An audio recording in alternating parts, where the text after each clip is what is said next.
Welcome back, everyone, to episode 26 of the Minot Business Podcast presented by Bennett Creative Media. I'm your host, Easton Bennett, and today we have a guest I am very excited to chat with, Weston Delzer. Weston, how are you, my man? Good. Thanks for having me. How are you? Not too bad, actually. Not too bad. Just filming a podcast, doing what I love, man. It's just a fun time. We were just talking about the Vikings before this. Vikings traded for TJ Hawkinson a couple weeks back. You know, Yeah. by the time this episode comes out, we'll actually see if it's panned out for him. So we'll see how that goes. We'll see. I'm a Packers fan. So. Yeah. So I'm surprised he's even on the show. I'm surprised they even let him allowed on the show if he's a Packers fan, but that's all right.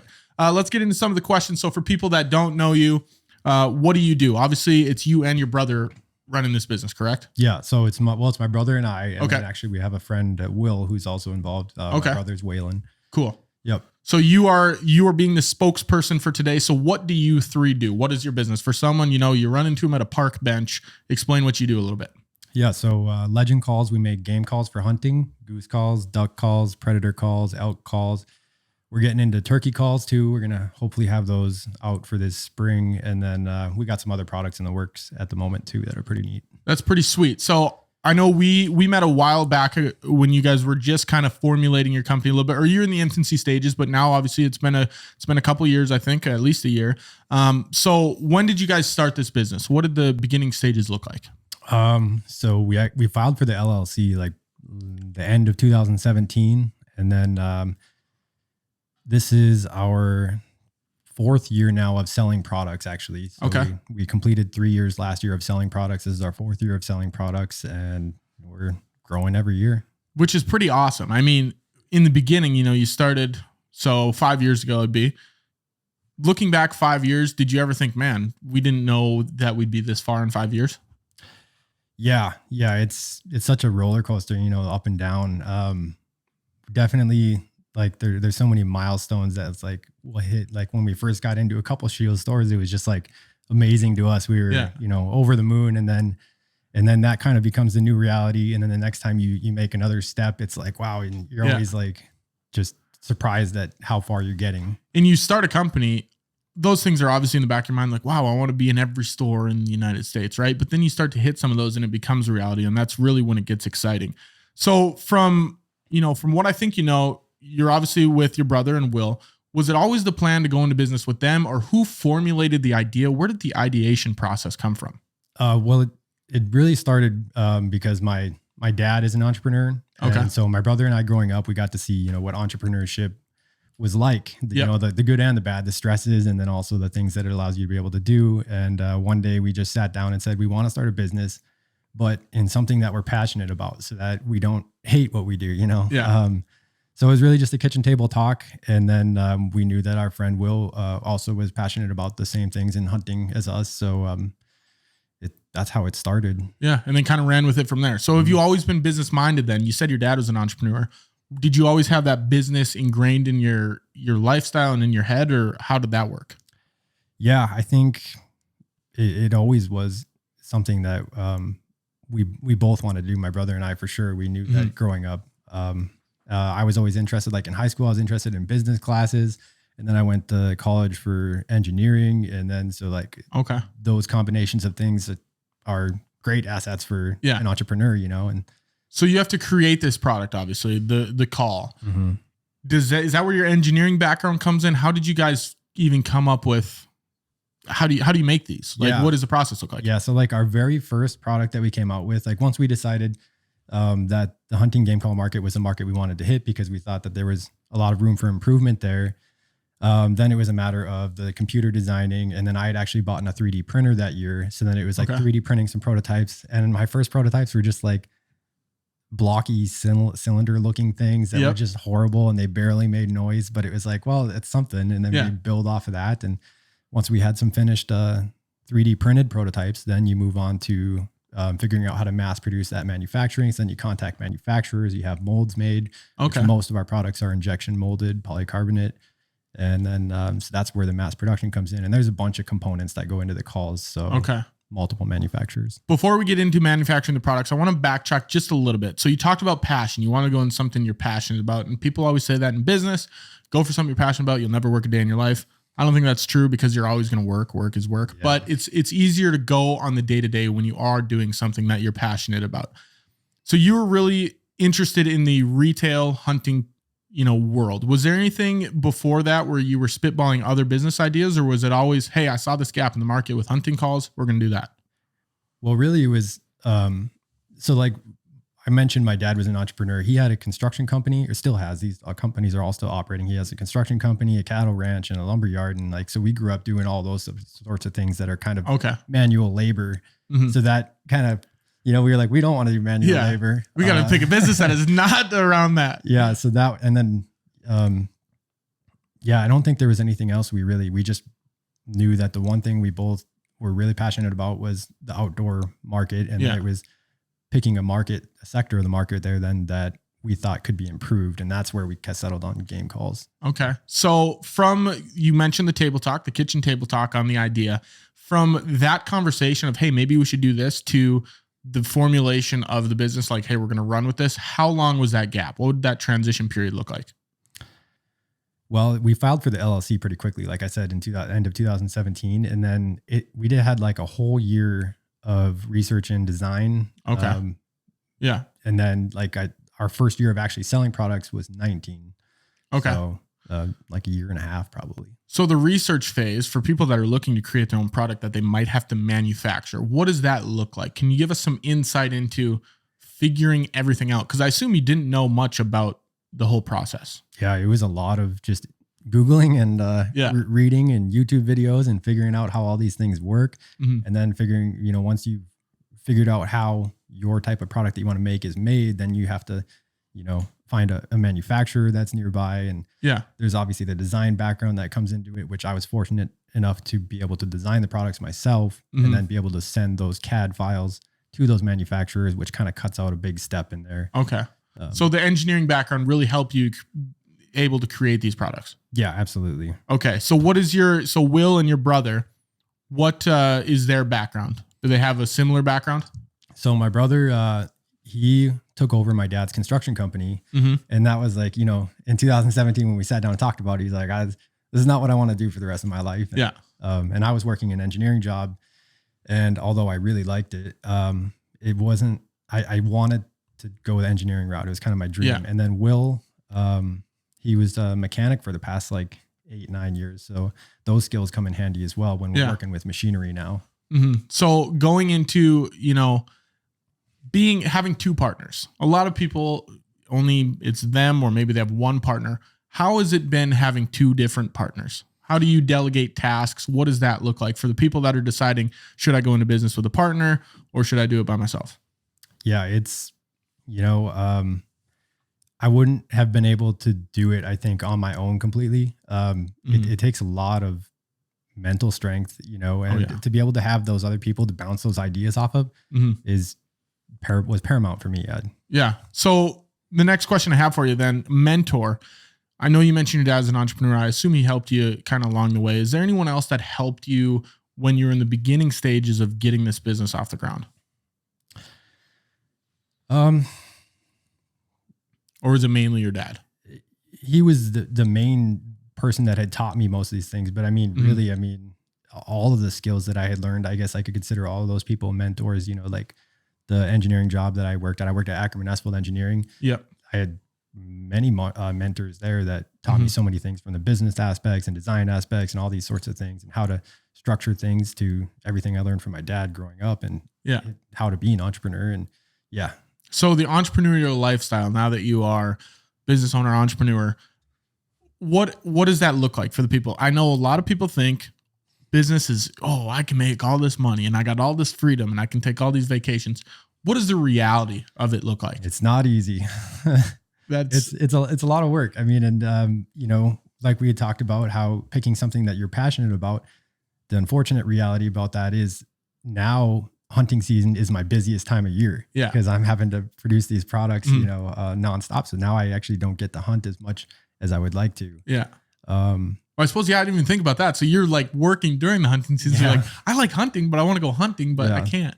Yeah. So that's kind of and added stress. Yeah. What was the original question there? I honestly don't even, I can't even remember, but hey, that works. That's what this show's about, man. We just go wherever it goes.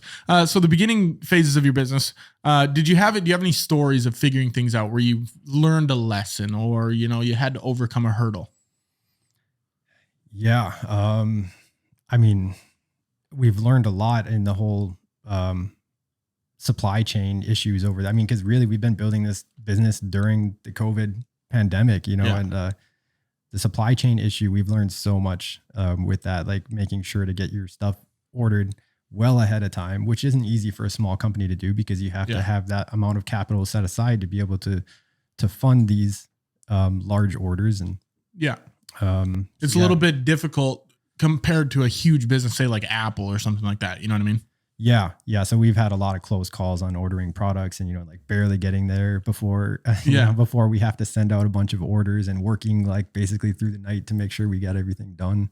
Okay. Okay. So in the beginning, were you nervous? Did you ever have like imposter syndrome? Like, oh, maybe I shouldn't be running a business. I don't think I ever thought that I shouldn't be running a business. If it was ever stressful times, I would think, like it was my own fault for not realizing the correct way to do it. Mm-hmm. So you guys started this as it wasn't your full-time job off the bat, was it?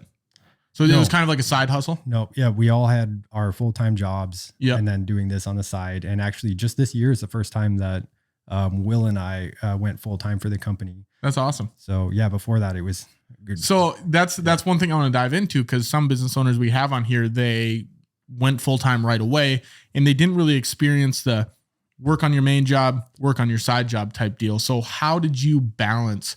I have this full-time job where I have to work for Ackman Esselvold and I also have to work on this business that I'm trying to create. It was tough to balance that. Every day was work. Every weekend was work, so like I'd work my full-time job, which was probably average year round was close to 50 hours a week. Yeah. And then every night to be working on this other company and weekend. And like we had gotten into some Shield stores, like I said before. Yep. We were able to go full time. So it's like, that's a huge commitment. You have to be fulfilling those. So just work around the clock basically. Especially if your side hustle, which I don't even have experience doing this because I went full time right away and just dove in. But especially when you have these big orders coming in like Shields and these other places, I suppose you kind of have to commit to your time to the side hustle to be like, we have to fulfill these or it's not going to work at all. Yeah. Yeah. I mean, you have to, it's basically a dream of ours to be in that company. It's like, you have to do everything you possibly can to satisfy them. Yeah. You're going to bend over backwards to make sure that they get what they want. Yeah. I suppose it's Shields. You're going to be like, I'll work until 5 a.m. if I have to get this order. Absolutely. Out. So getting into the actual product, you designed it. You mentioned you had a couple prototypes and then you had to send it to a manufacturer. What does that process look like? Yeah. Or how many prototypes did you go through? Oh, let's start there. You printed a bunch, 3D printed a bunch yourself? Yeah, probably 30. Oof. I mean, I would say 25 to 30 actual printed prototypes, but then like design prototypes, like in the computer, probably closer to like 100 before we actually finally settled on like, this is the one we want. Okay. And that was just our first generation products. And then like our second generation products, we made some improvements. Okay. It's been, I assume that's a lofty process to go through. Yeah. It takes way more time. There's so many fine details and tolerances and like a goose call and duck calls they're like instruments. You have to have, I suppose. Yeah. It has to be so precise to work. So this is an interesting question that I just thought of is that you're creating these products. You saw this gap in the market. What was the gap though? How did you guys think you can make these better than the people that were already doing it? Yeah. So, we started looking at them and we're like, they haven't really changed much in the past, like 20, 30 years. Yeah. And so we started snowballing ideas, just brainstorming, and the idea we came up with is actually we have a patent pending on our design, which is an insulating band around the products. So that's awesome. When you're goose hunting late season, for example, or duck hunting, when it's cold, your saliva can freeze up inside the call and it can cause it to malfunction. So we thought, well, how can we hold some heat in there longer? So basically we just thought of the idea of wrapping some silicone around the outside of products, which does help retain heat. We've tested it, and so we do have a patent pending on that. So how did you figure out the saliva stays in there? Is that just from hunting all these years and you just kind of figured out? That's just, I'm not a hunting guy myself, so I'm not sure. Yeah, that's just experience. I mean, hunting, it happens. You hunt some of those cold mornings that are in the low 30s or in the 20s or whatever. It happens. Gosh, I didn't even think about, like, you guys are like, yeah, let's just throw silicone around there. We know how to do that. We'll figure it out. But no, that's super cool. Before we get into more questions, we're going to hear from Midco. Midco's sponsoring the episode. Is your business moving up and to the right? Put Midco's business technology to work for you so you never have a slow day at the office. From premium internet and phone plans to custom private networking and advertising, they have a solution for every type of business, large or small. Get paired with an account representative to create your suite of services and make the switch with ease with dedicated business client fulfillment and support teams. No data caps, flexible contracts with month-to-month or long-term options, built-in DDoS protection, and more. Explore services and request a free consultation at midco.com/business today. I've said this in previous episodes, and I'll say it again. I'm a Midco user myself. I really enjoy their gig internet that I have. It is the fastest internet I could get, and it really gets the job done through all the files that I'm going through and everything I need to send to the cloud, and pretty much everything I'm working on. I'm an experienced user with Midco, and honestly, I've had no issues with them. So if you guys are looking to check that out, go to midco.com/business. Thank you, Midco, for sponsoring this episode. Let's get back into a few more of the questions. So how do you guys specifically sell your product? I know you guys are in Shields in some places. You sell them online. What did it start as? What is it, strictly online to start? Yeah, I mean, it started just solely online, and then we hit trade shows, sports shows and whatnot, and had a booth and just trying to get our name out there that way. And it was just minimal sales, the first year with the first products. And then actually the second year of selling our products is when we approached Shields and, just the local Shields store. Shout out to John Traeger. He's the guy who met with us to begin with and said, yeah, we'll try your calls in our store. And so they did. And then eventually we went down and talked to Bismarck, Bob Brink, and he said, yeah, we'll try them here. And then that was just our first generation products. And then we had that connection. Then once we came out with new products, then we sent them to them and got into those. But yeah, so we're in online, Amazon, eBay, Microsoft Marketplace, Google Marketplace. That's awesome. Yeah. So Amazon's a cool one too. So do you have to do, Amazon, do you just upload your product and then ship it from Minot, or do you have like a warehouse how does that work? Yeah, there's multiple ways to sell stuff on Amazon. You can, so we built our new facility down in Max. It's where our headquarters and where we ship from there. But you can do merchant fulfillment, which is where you sell and you ship the products from your store to the customer. Or you could do FBA, which is fulfillment by Amazon, in which you'll send, say, like 100 products or 200 and then they products just ship them for you to an Amazon warehouse, and then they fulfill it for you. Okay, cool. And which one are you guys doing? We're a combination of them. We try to stock them in FBA, fulfillment by Amazon, which makes you then Amazon Prime eligible. That's how products become Amazon Prime. Otherwise, they're not Amazon Prime, which we sent a large stock to them earlier this year, but then they sold out of them. So we haven't been able to produce hundreds more to send back to them. That's pretty sweet that you have a product on Amazon that's selling out, which is, that should be a pat on the back. So that's pretty awesome. So we talked about relationships. You talked about the people you met at Shields. Why do you think relationships are so important when, getting your product into different stores? Relationships are like everything. I think that when people sell your products, I think that they're not just, they're also selling you. I mean, you're a part of your products and your company and your brand. So, you want to have as good of a relationship with those people as they can, because then they trust you and then they trust your products. So did you have, when you met with Shields, did you have an agreement like, hey, let's just try these? And then they came back, they're like, hey, we'll like them. Let's just get more of them. Or how did that work? Yeah. We sold the first year through them. They did well. And then we came out with some more products the next year, and we said, we really want to proceed with these products. And then, so then they said, yeah, we'll try them. And then they sold well. And then eventually we were in basically just all the regional Shields, like North Dakota. And then the regional hunting manager out of Grand Forks, Chris Rood, he recommended us to the corporate office then and said, these products they're selling great. I think we should put them in the corporate system, their ranking systems. And then that put us in all the stores. Oh, so you're in all the Shields or getting there? We're in almost all of them. So Okay. like the way Shields has a ranking system of like 1 through 4, and depending on your rank, like if you're in rank number 1, you're in all their stores. Okay. And we're in almost all their stores. So okay, so that'd be like a 2 ranking or 3 ranking somewhere. I don't Gotcha. know. You don't work at Shields Corporate, so I won't ask you for the numbers. Yeah. So we talked about relationships. When you guys first launched the business, how did you spread the word? When you had products, you're like, okay, we're selling them. How did you get the word out there?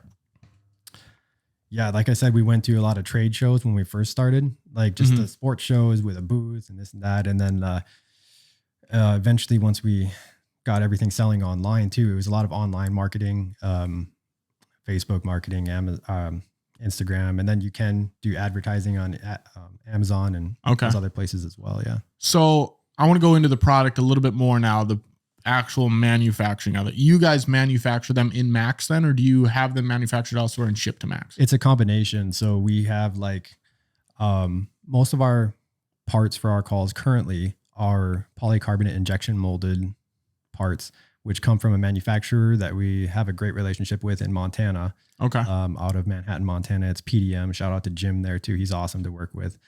And so they produce all of our polycarbonate like bodies of our calls based on the designs that we sent them. Yep. And then we get them back, and then we make our reeds for all of our products in-house. Like we have a laser engraver that we cut the reeds for the duck calls with, and then we have a punch that we punch the reeds for the goose calls with, because goose calls are a little more finicky, so they need a little bit cleaner edge. And then we do all the assembling and packaging right in our facility in Max as well. Okay, so deciding on packaging now, that's a good pivot.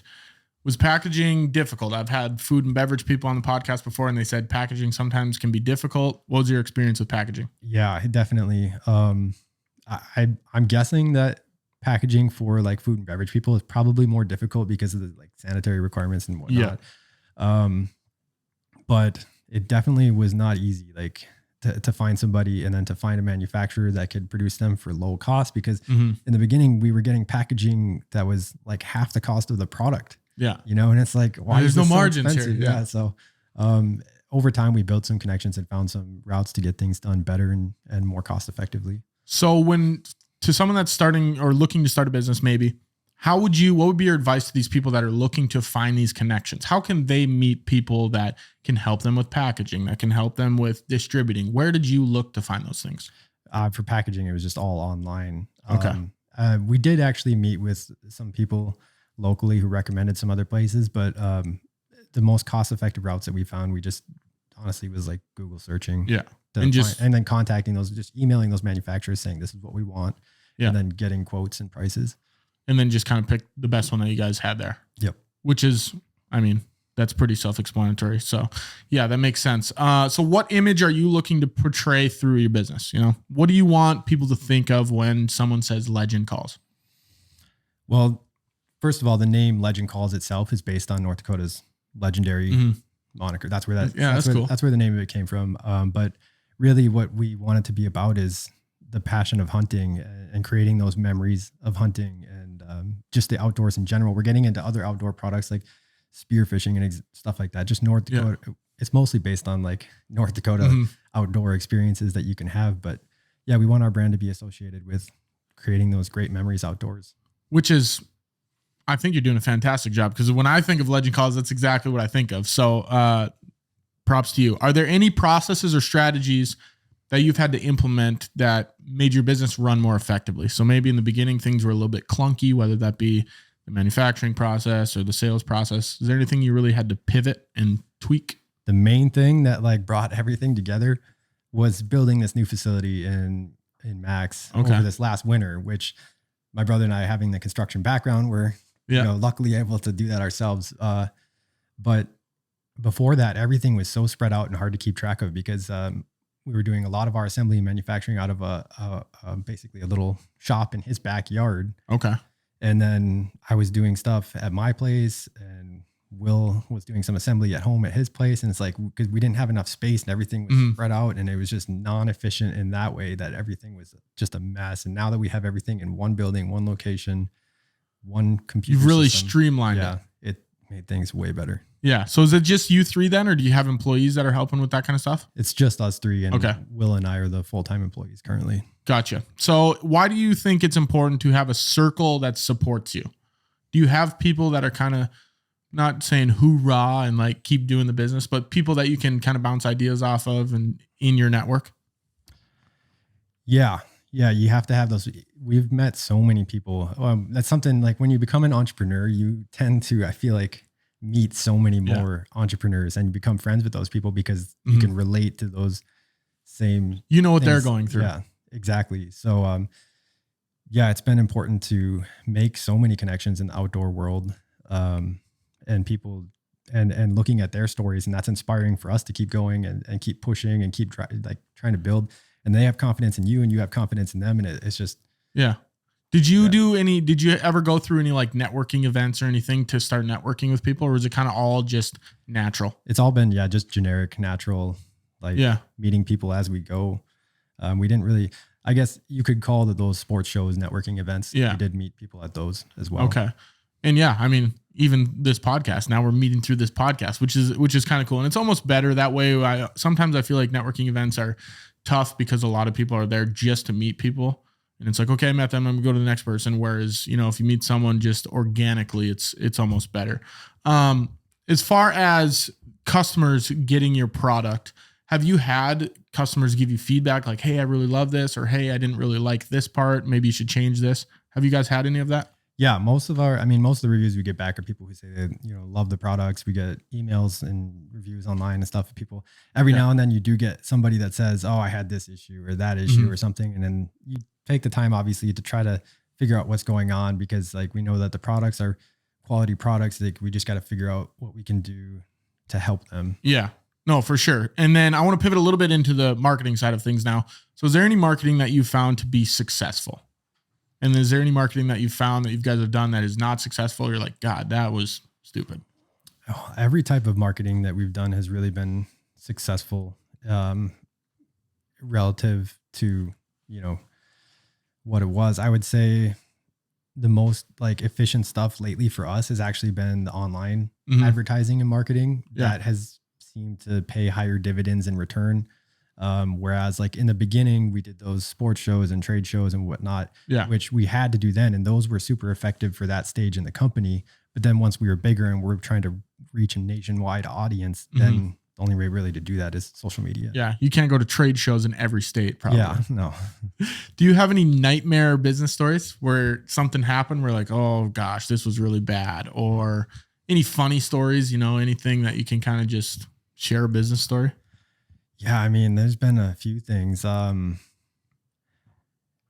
We have had to make like so many last minute runs to get stuff to fulfill orders like on time, like overnight, like I said, working through the night and whatnot. And then a funny one was we got this laser engraving machine. It's probably like 4 feet by 6 feet. Okay. And it's pretty big. 6 feet tall. Ooh. Or not, no, probably like 4.5 feet tall. So but anyhow, so when we got that, I was living in an apartment at the time. Okay. And I was like, I wonder if we can like sneak this thing into my apartment and get it in here and whatnot. And I was living on the second floor of an apartment, and I didn't know how big this thing actually was when we bought it. Like it was still getting it there. And when we got it to the apartment, in the back of my pickup, we just looked at it and we're like, nope, we cannot sneak this in. There's no way. Yeah. So is that something you had to like put together then, or did it come 4 by 6 by 4.5? I believe that one came, I think, in a crate. Yeah. Okay. Pretty much put together. Yeah. So. And you're like, oh damn, this thing's a little bit big. You're gonna have to get a crane, move it through over the balcony into the sliding glass door. What do you enjoy about the business process? Now that you're, quote unquote entrepreneur, what do you really enjoy on the day to day? The freedom to do whatever you want to do. And I say that while currently working like 12 hours a day. Yeah. But it's different, it's a different freedom. Yeah. Yeah. You can come on random podcasts. Yeah, exactly. Like you're not tied to specific things, specific days. Like you can work 12 hours a day and then say one day you need a few hours off, like middle of the day, you can just go do it. Yeah. And that's really the thing about business ownership that I think people are very attracted to. It's like, yeah, you can make a lot of money doing it and you can also have this freedom, but I think freedom's the main thing where people just want to be able to do what they want to do. It's the American dream. Exactly. Right. How are you three looking to grow the business day after day?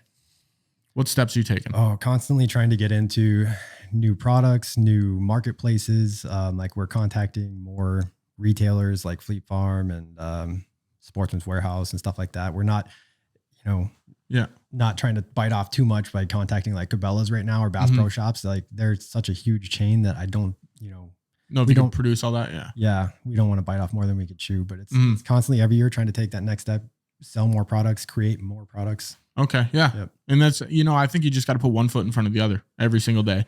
Is there a Fleet Farm coming to Minot? Did I hear somewhere? There's a Fleet Farm coming somewhere. Is it Bismarck or Minot? I can't remember. I thought I saw some Facebook article about Fleet Farm going somewhere. I did hear. I don't know if it was by the new hospital, maybe. I saw an article too saying Fleet Farm is coming somewhere closer. Yeah. Currently, the only one in North Dakota is Fargo. Yeah. But Fleet Farm coming somewhere near you. Only a couple more questions here. Mount Rushmore of business advice. If you had to give 4 pieces of business advice to someone that's starting or they just started, what would it be? Number 1, be resilient. In the beginning, there was, before we had even started the company, there were so many people saying, I don't know if that's going to work. Yeah. It'd be hard to make money doing that or this and that. And you just have to be dedicated and shut out the naysayers and, really get after it. There's a lot of doubters when it comes to business startup for some reason. I mean, there's a lot of people that are on board. They're gung ho. They're like, you can do this. I'll support you through everything. And then there's other people that are like, oh, you can't make money. And it's always like people I see is like, people think you can't make money in anything. Like, I think if you do something right, you can make money in anything. Yeah. But yeah, I think maybe some people are just more optimistic than others. I don't know, but glass half full. Yeah. Okay. That's 1. I need 3 more from you. I'm gonna really pry them out of you. Okay. 2, I would say, just do it. Just take that. Yep. Nike hat. There it is. No, but really, just do it. You can spend all the time in the world planning something, trying to get it perfect. But I think you learn way more by just trying and failing or doing something and then messing up. And you save so much more time. And I have the problem of over planning. I want things to be perfect. And my brother's kind of the more just do it type guys. Like I'll have a design and he'll be like, yep, that's what we're going with. And I'm like, I don't know if it's perfect, but we wouldn't get anywhere if we didn't just do things. Mm-hmm. And I think there's a saying, it's 80%.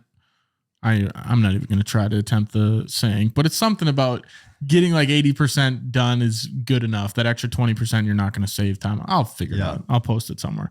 2 more. You got 2 more for me? Yeah. I'll try. They don't have to be terribly long either. Yeah. It's funny. I listened to your podcast leading up to this and I knew that this was coming and I forgot to come up with things. But next, I would say it kind of ties in with that last one, that don't be afraid of failure. Yep. So, I really like that one. You can't be afraid of failure. You're going to fail if you're going to start a business. You're going to fail at something at some time. And I always say it's not a failure unless that's the last thing you ever do. Yep. It's only a failure if you stop and then you shut down for everything. Exactly. But if you fail something, keep moving. You just, it's a lesson you learn along the way. Failure is just a building block. Exactly. 1 more. Uno más, por favor. Spanish episode now. I would say don't limit yourself. Shoot for the moon. Shoot for the moon. There you go. Dream big. There you go. Shoot for the moon. Last question I got for you. What is your North Star? What are you guys looking to do? Do you have anything in the pipeline that you're, we're going to go this direction, or new products or anything that you can share with us? I mean, my dream big, like we just said, my dream big is to be the biggest outdoor product company in the United States, Yeah. Whether that happens in my lifetime or not, we'll see. But even if you start it and your kids one day get it there. Yeah, exactly. So our North Star is just to continue to create products and build our brand. Well, there we go. Awesome. Thank you very much for coming on the show. It was good having you. Thanks. Where can people find you?